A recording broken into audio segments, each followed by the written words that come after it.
Coming up tonight on YCN News, New London Hospital announces some major staff layoffs.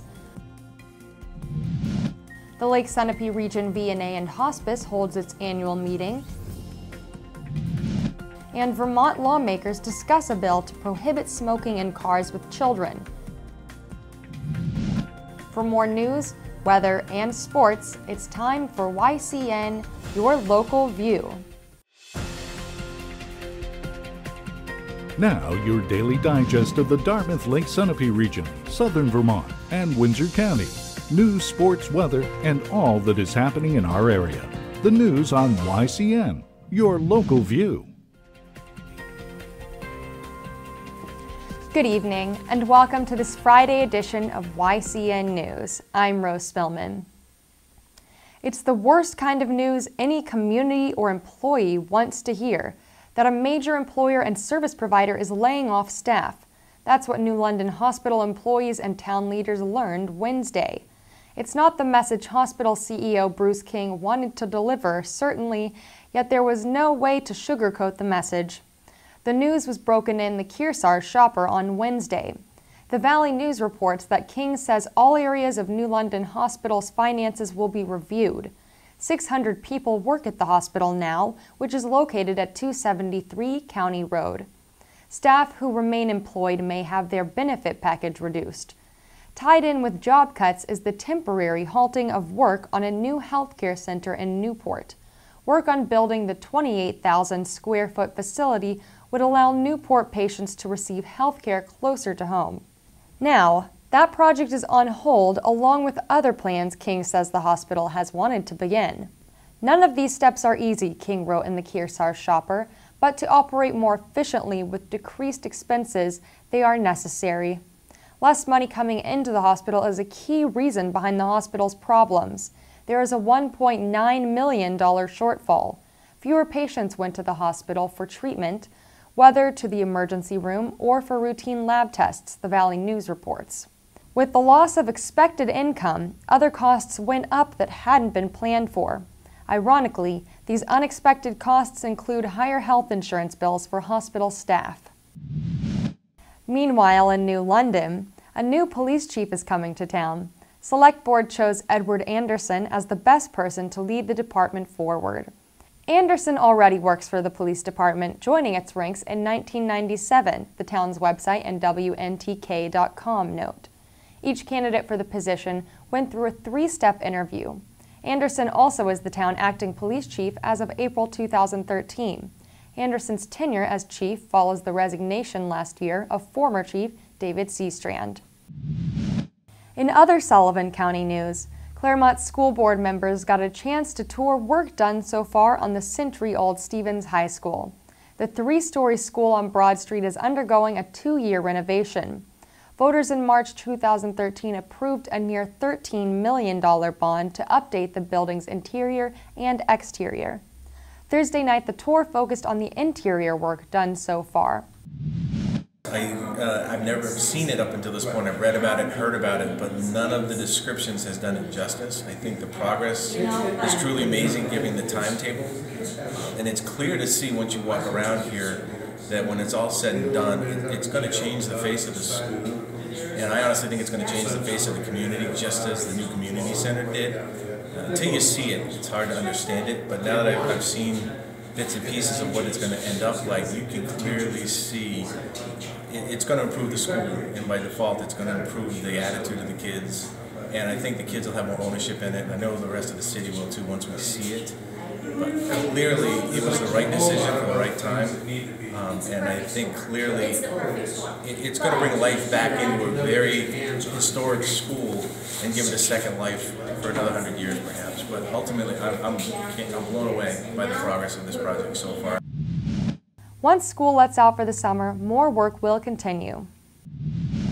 When YCN News returns, we'll hear about the annual meeting for the Lake Sunapee Region VNA and Hospice and the Vermont bill proposing to ban smoking in cars with children.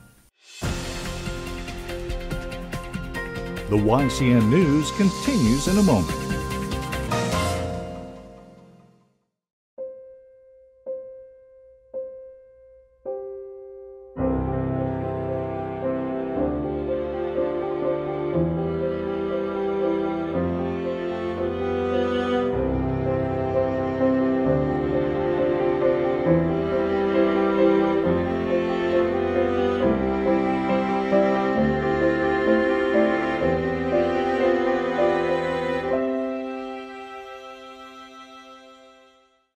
simple solutions in a challenging world.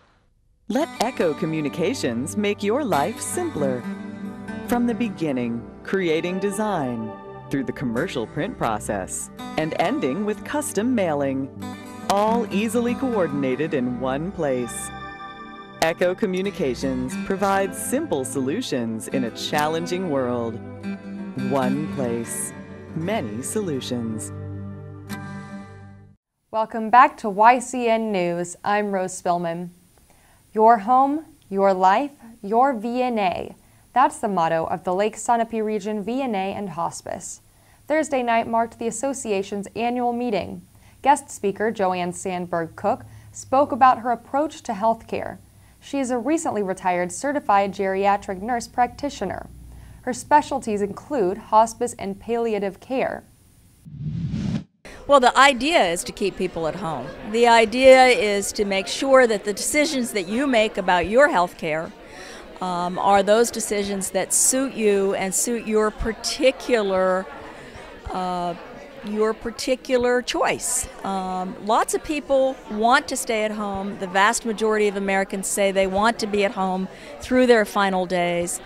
And making a choice to stay there is right on the table. You can make that decision with your doctor, with your family, with your care providers, by addressing problems early, by avoiding care that it is avoidable, and by having strong advance directives. As soon as you're able to make an advance directive, think about it. The situation will change. As someone here today said, the line keeps moving, so that what's important to you at 18 is not so important at 40, is completely different at 65, and may not even exist at 80. So think about it all the way through your life, because the end of your life is part of your life. The VNA CEO, Scott Fabry, also spoke to guests and trustees who gathered at the Wilmot Community Center where the meeting was held. The biggest challenge facing us today is that there is a shortage of dollars in health care. And rather than enact real health care reform, the efforts of the government have been to figure out ways to either take payment back that they've already made or to deny payment. And that would work if you were talking about taking back payment or denying payment for ineffective or fraudulent services. But these loopholes, what they do is they deny needed care for people that really need it. What you need is comprehensive payment reform so that people like in home health that are relatively inexpensive and do good work aren't penalized for the sins and errors of a few, especially in states like Florida and California and Texas, where there's a high degree of fraud. To learn more about the many services offered by the Lake Sunapee region, including services for people of all ages, go to www.lakesunapeevna.org. Turning to Vermont news, per a vote by House lawmakers, children may be protected from secondhand smoke in cars. The bill makes it illegal for a driver to smoke inside a car while young children are passengers. Republican State Rep Patty Comline of Dorset is the lead sponsor of the amendment, reports Vermont Public Radio. Comline says the plan is to stop young children from innocently inhaling the chemical from another person's cigarette. Comline's proposal will be voted on at a later date. In a related move, the Vermont House postponed voting on a plan that would raise the legal age to buy tobacco products from 18 to 21. Democrat Rep George Till of Jericho said this might help prevent teenagers from starting to smoke. 90% of adult smokers begin smoking in their teenage years, Till says.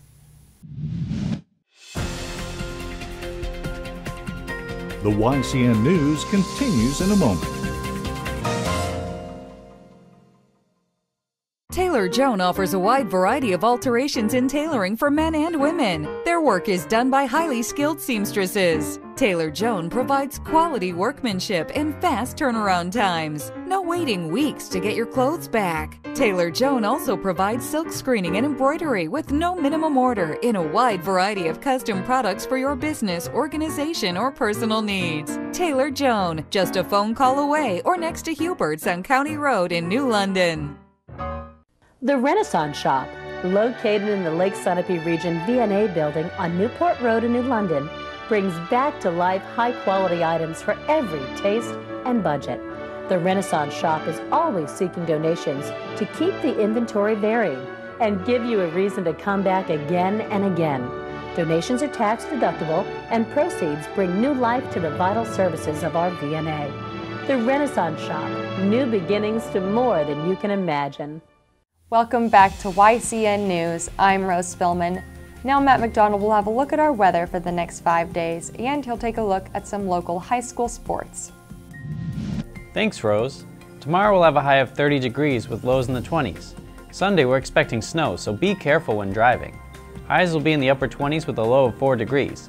Monday, the snow will continue and temperatures will drop to have highs in the teens and lows in the negatives, so dress extra warm that day. Tuesday will be sunny with highs in the 20s and lows in the negatives. And Wednesday's temperatures will go up to 23 with a low of 3 degrees. And now let's look at the northeastern and national radar maps.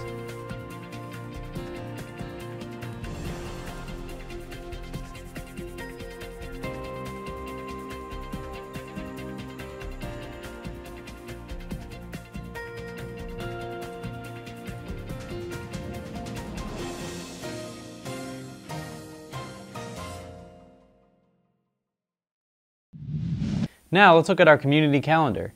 There are plenty of events this weekend for you to get out and enjoy. Tomorrow at 10 a.m. is the Brattleboro Winter Farmers Market at the Robert H. Gibson River Garden.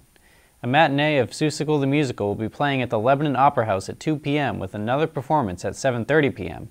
Also tomorrow night, the Newport Opera House is hosting the Professor Awesome Wonder Show at 7 p.m. And on Sunday, the Latches Theater is having a red carpet event with a live broadcast of the Academy Awards starting at 6:30 p.m. Remember, you can submit local events from your community by sending them to news@ycnnow.com. And now it's time for us to look at the results from yesterday's games as part of the Girls Basketball Division III tournament. 2 of our local teams played yesterday. One game was Fall Mountain versus White Mountains. It was Fall Mountain who defeated their opponent 46-33. The other game saw Newport battling Bishop Brady High School. Unfortunately, Newport was unable to catch up to Bishop Brady's offensive scoring.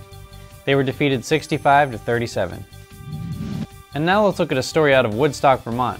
Players from the Woodstock Wasps football team qualified for positions on the Shrine Maple Sugar Bowl team. The Shrine Bowl is an annual event pitting the top players from New Hampshire and Vermont playing against each other. So far, New Hampshire has won 13 years in a row. It's now up to players such as Woodstock's team of Tom Bauman, Zach Cole, Sam Cole, and Oliver Kaya to thwart New Hampshire once and for all. The game will take place on August 2nd at 5:30 p.m. at the Dartmouth College Memorial Field. Here are some games to check out tomorrow. There will be a few hockey games on Saturday. In boys hockey, there will be a Hanover vs. Trinity game, hosted by Trinity at 7 p.m. Also, there will be a Lebanon vs. Keene hockey game at 2:30 p.m., hosted by Lebanon. Lastly, there will be a girls hockey game with Hanover facing off against Bishop Brady, hosted by Bishop Brady Trinity, at 7:30 p.m.